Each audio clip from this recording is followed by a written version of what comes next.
pestilences, and earthquakes, and this gospel of the kingdom shall be preached in all the world, and then shall the end come.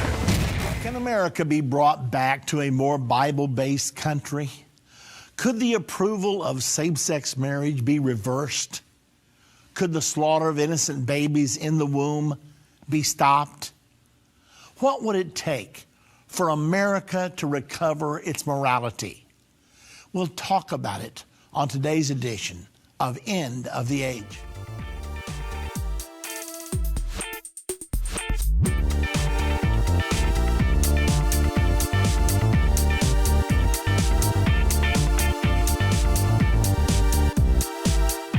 Now, I want to talk to you for a little bit about morality. The mighty Roman Empire was not defeated from without. It decayed from within. Does a nation in moral decline ever recover? Now, that's a really important question. Many people think the answer is no. However, I've thought of some examples where a nation does recover. Remember the Bible when it says, if my people that are called by my name will humble themselves and pray, I will forgive their sins, I will hear from heaven, I will heal their land. So obviously, spiritual recovery is possible. We have many examples in Israel, when Israel had gone into severe moral declension, but then God would raise up a mighty ruler to lead them back to God and to lead them back to a biblically based morality. When the revolution was sweeping through Europe, back in the days of the French Revolution, the societal conditions just seemed to be so right that every nation was being affected by these horrible revolutions, and everybody thought it was coming to England. However, the Wesley brothers first of all came to England, began to preach, and God swept England with a mighty revival. And all the societal conditions that seemed to be preparing the way for this revolution melted away. It never happened. Now, the reason I'm talking about this, of course, is I'd love to see it here in the United States of America. I've seen some things over the last 8 or 10 years I never thought I would see. I'll never forget when I heard President Obama speak before the annual conference of the GLBT, and he said to them there, you will see a time when marriage between a man and a man or a woman and a woman will be just as normal and just as accepted as marriage between a man and a woman. And I heard that and I thought, that'll never happen. But I got shocked. It did happen. Our Supreme Court ruled that marriage between two men, two women was legitimate, and banning it was unconstitutional. Stunning. First time in the history of the human race such a thing has happened.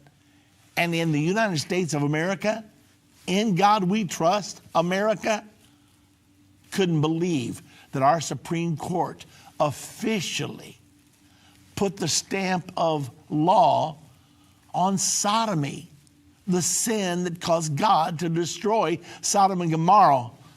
Then the icing on the cake was that evening when I saw pictures of our White House lit up in the rainbow colors of the gay community, celebrating the conversion of America to a sodomite country. I was incredulous, couldn't believe it. But I'm asking today, could we get back? I hope that you'll sincerely listen for a while, because I believe we can get back. And I even see signs that perhaps it's happening right now. Now, I just quickly downloaded an article. I didn't have time to put it up, but let me just take just a moment. This article came from Life News on the 8th of this month. It's entitled, House Democrats Block Bill to Stop Infanticide for the 14th time, refuse care for aborted babies born alive. Now, this to me was beyond the pale. I mean, I know there's a huge debate in this nation between those who favor abortion and those who are against abortion. But beyond this law was, what if a baby, if the abortion doesn't work and the baby's born alive, do you kill the baby? Or do you just neglect it and let it lay there until it dies? This law was supposed to mandate that the baby had to be cared for.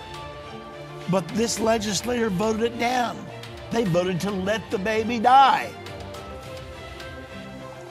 As soon as you say end time, they say, whoa, the end of the world.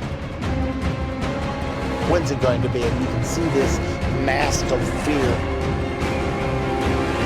I'm not telling you the end time is coming. I'm telling you, you live in it right now.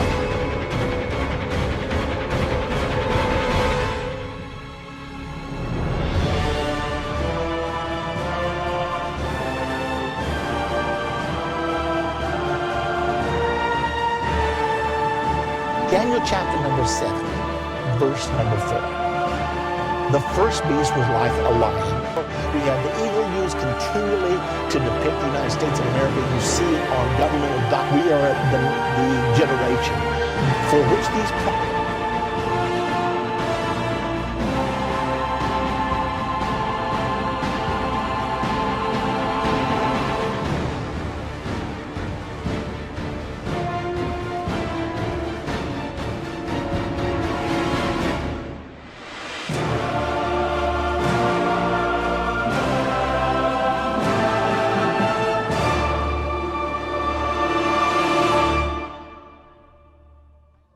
that you will not miss one segment of understanding the end time, because I've had many people tell me it's changed their life forever.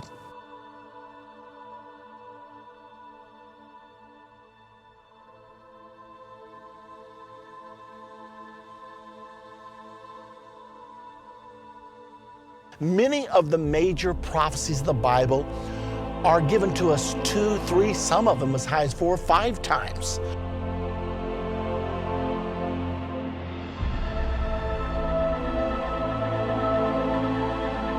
There is not any chance it's not going to happen, because it's in your Bible, it's prophesied, and the prophecies always come back.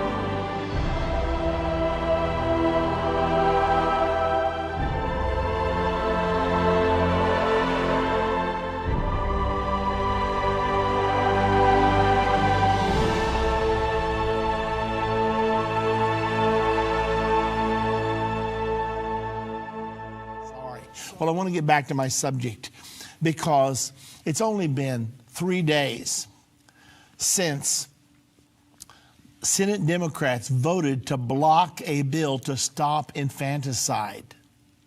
Now, this is the 16th time congressional Democrats thwarted an attempt by Republicans to vote on a bill that would provide medical care and treatment for babies who survived failed abortions.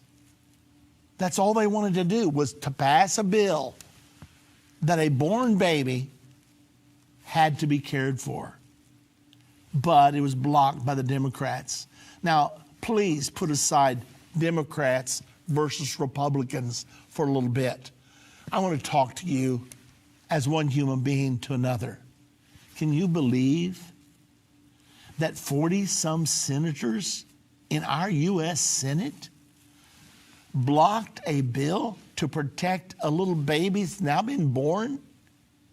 Yes, they tried to abort it. It didn't work. The baby was born anyway.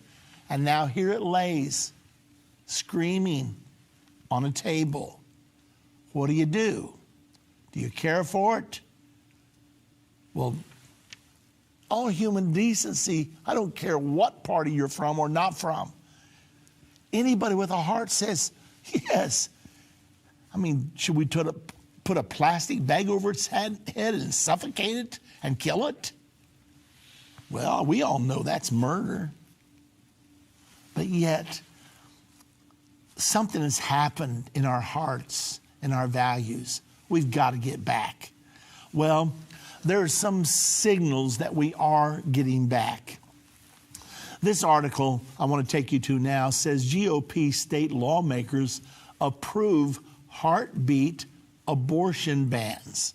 This comes from mail.com just a couple of days ago. Amid tears, gasps, and handshakes, a Georgia House committee has approved legislation that would outlaw abortion after a heartbeat can be detected. Now, stop just a moment and think. So the baby now is far enough along that its little heart is now beating. In Georgia, they're saying, we can't kill that baby. It has a beating heart. Let me tell you a little bit more about it. During a tense debate in Atlanta on Thursday, several Democratic lawmakers opposed to the bill turned their backs to its author, Republican Representative Ed Setzler. Earlier in the day, some Democratic lawmakers brought in wire coat hangers in reference to unsafe home abortions. Setzler said his bill seeks to recognize that the child in the womb that is living distinct from their mother has a right to life that is worthy of legal protection.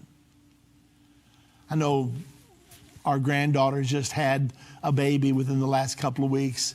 What a miracle. As I held that little child and looked at its perfectly formed fingers and eyes and mouth and toes, I was just marveled at the miracle of life. You know, how does God take a seed and an egg and suddenly produce this incredible miracle? Well, anyway, the Tennessee House passed similar legislation earlier Thursday after its Republican supermajority forced an end to debate without letting some Democrats speak.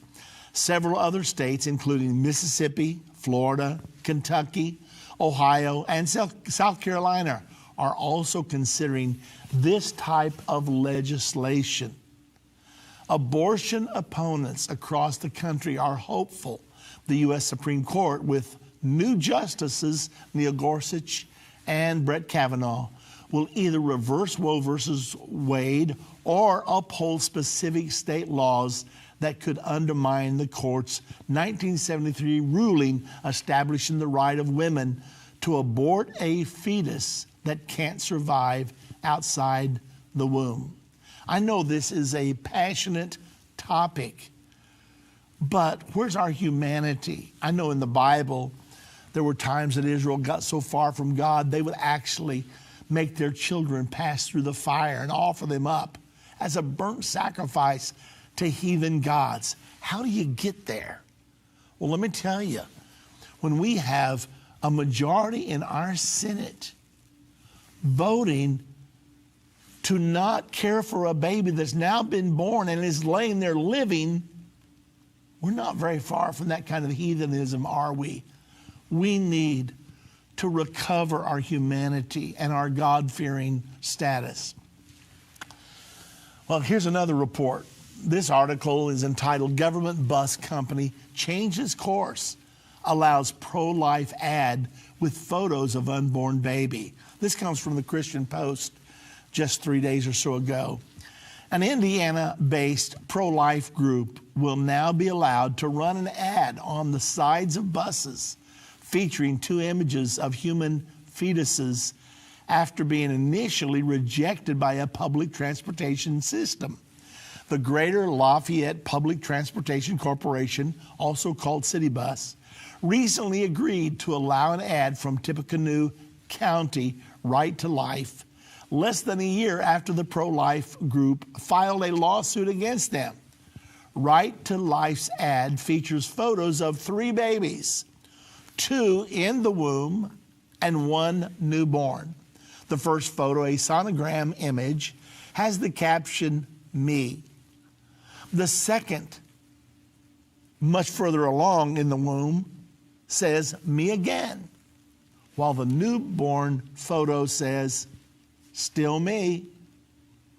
Now, if that doesn't pull on your heartstrings, what can?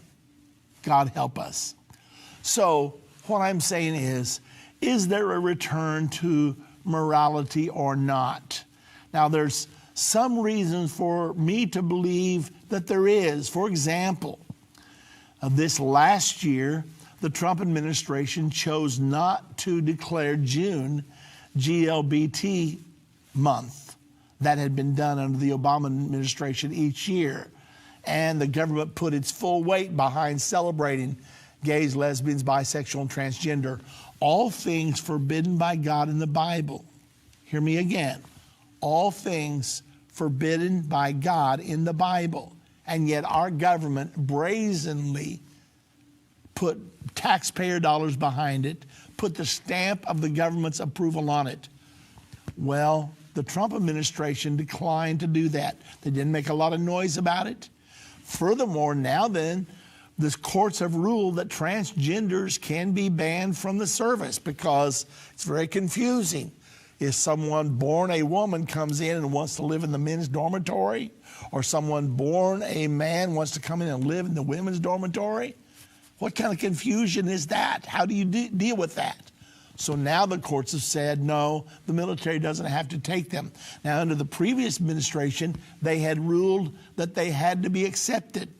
Now, the Trump administration is not kicking the transgenders already in out, and I don't know how many of them there are. Probably not too many. But in attempting to handle this in a compassionate way, they're not kicking them out, but they're not taking any more in. So are we recovering some here? Is America making a turnaround? There's many other instances I could tell you about. I won't take time to do it today, but I just am saying to all of us, whether you're Republican or Democrat or independent, we really need to recover morality here in the United States of America. And it feels like God is moving us in that direction. Let's let it happen. I'm not talking about being hateful. I know I read Abraham Lincoln's book, With Malice Toward None. It was a greatly edifying read. And we don't want to be filled with hatred or malice. Let me stop right here to say this. You know, there's a big debate these days over hate speech. Now, as a pastor, I teach people you should not hate anybody. And you should not be hateful. But at the same time, here in America, we cherish freedom of speech. You cannot have laws against hate speech and still have freedom of speech. It's impossible. Now, I'm against hate speech, but I do not believe there should be a law against it. I so cherish freedom of speech, and let's say hate crimes. A murder caused by hate is no worse than a murder caused by momentary passion. It's the same thing. Because if I say I love you and pull the trigger, I'm just as guilty as murder as if I say I hate you and pull the trigger. We are trying to socially engineer and get inside people's hearts and minds, and that's not something that we need to do.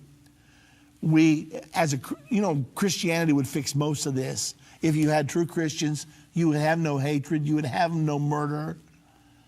There are many things you would not have, and we wouldn't have to debate with all these things. And there was a time in America when our morality was so accepted, and we were so predominantly Christian, that many of these things were just assumed and taken for granted.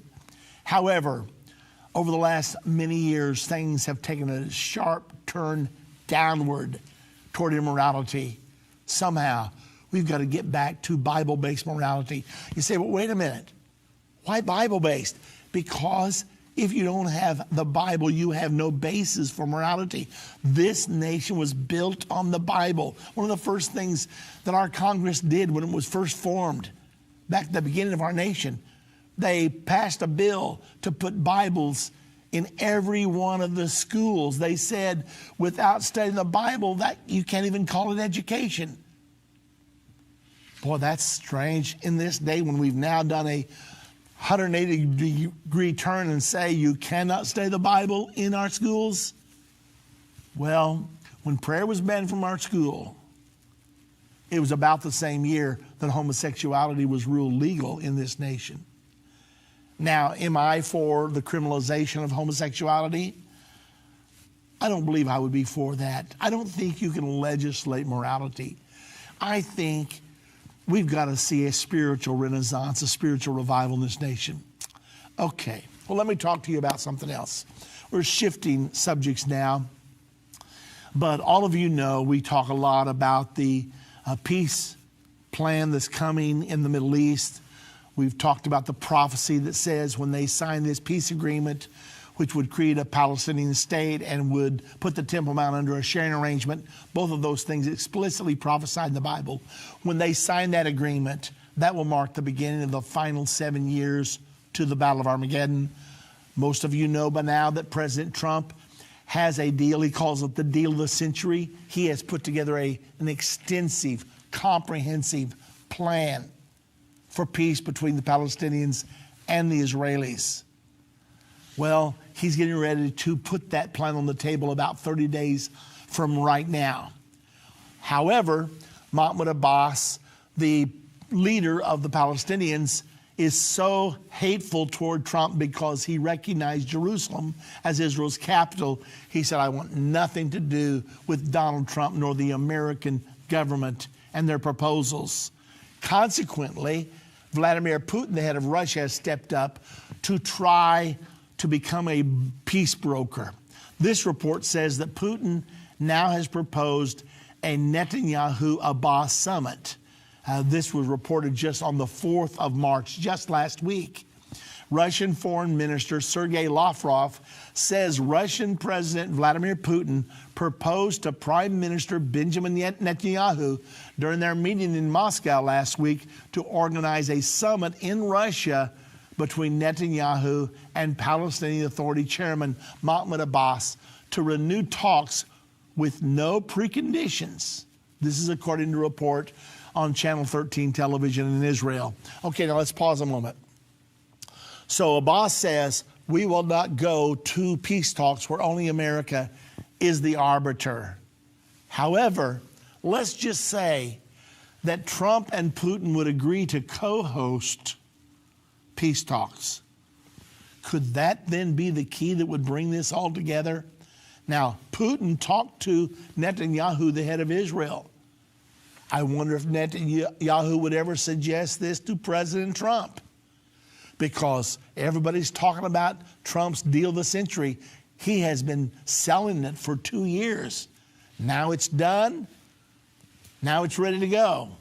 So that's where we are. Now, Putin said that his country believes that it is an important step to building trust between the two parties for them to meet without precondition. After Putin's warning, Russian TV lists nuclear targets in the U.S. Now, that's something else I want to talk to you about in just a moment.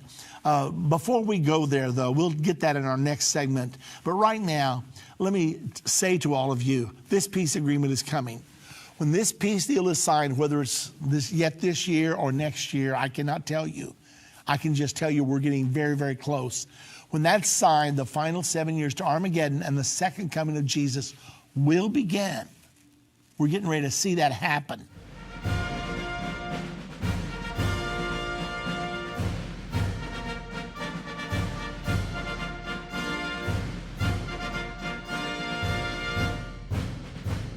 Okay, let's get back now, because there's another very sobering thing. Some people say, well, what's it going to take to get this peace negotiation off of the middle and off the bubble and get real progress? Well, I don't know the answer to that for sure. However, I do know there's another major event prophesied in the Bible. There's a war coming that's going to be the greatest war the world has ever known. The Bible says 1/3 of mankind will be killed. Now, what kind of war will that be? It's got to be nuclear. 1/3 of mankind, there's 7.5 billion people in this world. That means 2.5 billion would be killed. Compare that to 52 million killed in World War II, which was horrible. Now multiply that by 40 times. Your Bible specifically prophesies that war is coming, and it's going to come in the very near future. If you want to read about it later, you can read about it in Revelation chapter number 9, verse 13 through 21. But we know that in order for a war to kill this massive amount of people, it will have to be nuclear. A couple of articles caught my attention within the last couple of days. This article says, after Putin's warning, Russian TV lists nuclear targets in the United States. This comes from Reuters just a few days ago. Russian state television has listed U.S. military facilities that Moscow would target in the event of a nuclear strike, and said that a hypersonic missile Russia is developing would be able to hit them in less than 5 minutes. The targets included the Pentagon and the presidential retreat in Camp David, Maryland. The report, unusual even by the sometimes bellicose standards of Russian state TV, was broadcast on Sunday evening, days after President Vladimir Putin said Moscow was militarily ready for a Cuban missile-style crisis if the United States wanted one. With tensions rising over Russian fears that the United States might deploy intermediate-range nuclear missiles in Europe as a Cold War-era arms control treaty unravels, Putin has said Russia would be forced to respond by placing hypersonic nuclear missiles on submarines near U.S. waters. Very sobering, but that's not all. This article, U.S. gets beat in World War III simulation. This comes from Zero Hedge just today. In simulated World War III scenarios, the U.S. continues to lose against Russia and China. Two top war planners warned last week, in our games, when we fight Russia and China, blue, that's the United States, gets defeated. RAND analyst David Ochmanek said Thursday. RAND's war games show how U.S. armed forces, colored blue on war game maps, experience the most substantial losses in one scenario after another and still can't thwart Russia or China, which predictably is red, as in Red China, from accomplishing their objectives, annihilating Western forces. The article said, we lose a lot of people. We lose a lot of equipment. We usually fail to achieve our objective of preventing aggression by the adversary, he warned. In the next military conflict, which some believe may come as soon as the mid-2020s, all 5 battlefield domains, land, sea, air, space, and cyberspace, will be heavily contested, suggesting the U.S. could have a difficult time in achieving superiority as it has in prior conflicts. Ladies and gentlemen, I don't mean to frighten you, but these are real articles appearing in the media right now. These things could well happen, and there is this huge war prophesied. Now, we've never had a major war on our territories. We've always fought over in the European theater. However, our enemies now have weapons that can virtually reach every city in the United States of America. Should we humble ourselves and pray? We certainly should. And President Trump understands these dangers very well. We have a record $700 billion allocated for military this past year. The next year, $715 billion. He says we've got to rebuild. Our military is so decimated. It's been in decline over the last 8 years. We've got to build it back. He sees the dangers himself. Our president does. It is sobering, to say the least. Well, hate to hit you with such dire messages, but I feel like I have to talk to you because If we had a war that killed 1/3 of mankind, would that push the different powers of the world to insist on a peace agreement in the Middle East? I mean, when we wake up to 2.5 billion people being buried by bulldozers in mass graves, would that produce an outcry for peace like you've never heard before? I think it would. Now, I wish this wouldn't happen, but I can't wish it away. It's in the prophecies of the Bible. The prophecies always come to pass. And let me say, you say you're scaring me. Well, the first thing we all need to do is get right with God. Because if you have eternal life, to live as Christ, to die is gain. So it takes the fear. The Bible teaches us that there should be no fear in death to those of us who are born again and ready to meet our Maker. So make sure that you